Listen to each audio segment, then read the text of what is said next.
Alucard Voorhees 44 from Great Brother Studios here. Um, I'm going to start off my whole monologue thing with something simple from the Yu-Gi-Oh realm. The Egyptian gods, the sacred beasts, the Signer dragons, and the Earthbound immortals. I call them the holy cards, because that's just what I do. You see, in the show's mythology, there's one of each of those. Some stronger than others. For example, the Signer dragons don't. They're all synchros, all 5 of them. 3 or 4 stars. Well, 6 of them. It's very debatable because of the Power Tool Dragon, Livestream Dragon debate over which one's the actual Signer. Show claims one thing, the fans claim another. It's just a big mess, and I don't have one, so I really don't care. That's my brother's territory. But to go back all the way to the original, the first one was the original Yu-Gi-Oh, and the main thing was these Egyptian gods. One thing they had was they could fit into any deck and be great. If they fit into a certain deck, they'd be better. I mean, like Scythe, for example. You need infinite cards for it to be great. If not, it only has 7,000. That's not really a complaint. But if you use like a Blackwing deck, you run out of cards in your hand rather fast. And it won't be very strong. That's one disadvantage to Cypher. The Sacred...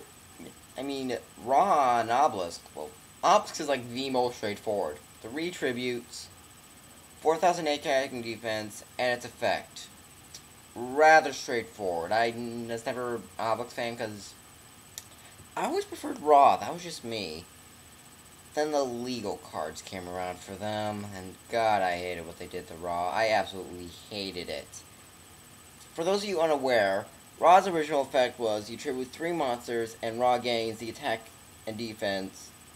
Its attack is all the 3 monsters tribute together for that one.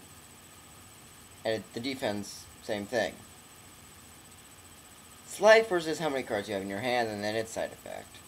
Anyway, speaking of Ra, its effects were always very vague. The show never really we pointed it out, and the illegal version didn't help at all. They only made it worse. So, that didn't help at all. And an Obelisk effect was sort of straightforward, sort of not. I never really learned it. Then the legal card came out, and I read that. It was pretty straight, and that was great. The artwork is terrible. Could they not just go with the original? Come on, it looked epic. In fact, I prefer the original so far. Slifer hasn't came out yet, legal version, but they only released the first 2. My brother's gonna be ticked. You loved Slifer so much. Granted, he referred GX, which pulls me into my next thing to rant about. The Sacred Beasts. I absolutely did not get these. At all. I mean, mentally I did not get them. I did end up buying Haman at one point, then trading off to my cousin. Yeah, bad mistake there on my part. I realize that now.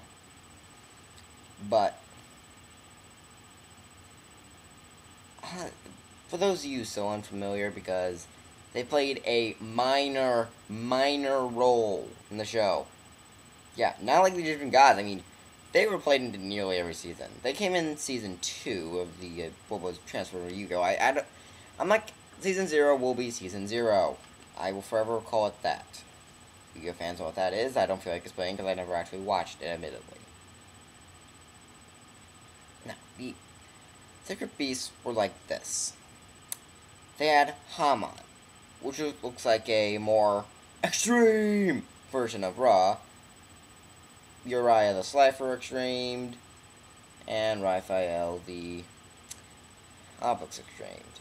That's what they looked like. Their effects, way different. First off, you need a certain, for example, for Raphael, you need to sacrifice 3 fiends. They have to be fiend monsters. Okay, kind of specific. Kind of annoying though, but hey, you don't really have to use them. Haman was the better one, I might say, because it requires continuous spell cards. Now, for those of you familiar with Crystal Beasts, when they are destroyed, they go to the spell trap card zone as continuous spell cards. That's why my brother has a Hamon, a counterfeit one, because, you know, you can blame eBay on that one. Anyway, he has a Hamon in his Crystal Beast deck because, well, Hamon, 3 continuous spell cards, the effect is awesome. Which is, in my opinion, he is the best Sacred Beast. I don't think anyone's really going to deny that.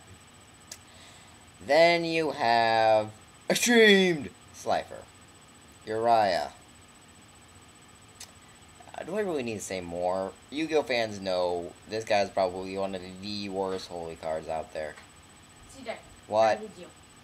Okay, turn this into a 2-part video then. I'll finish up Uriah and then do the signers.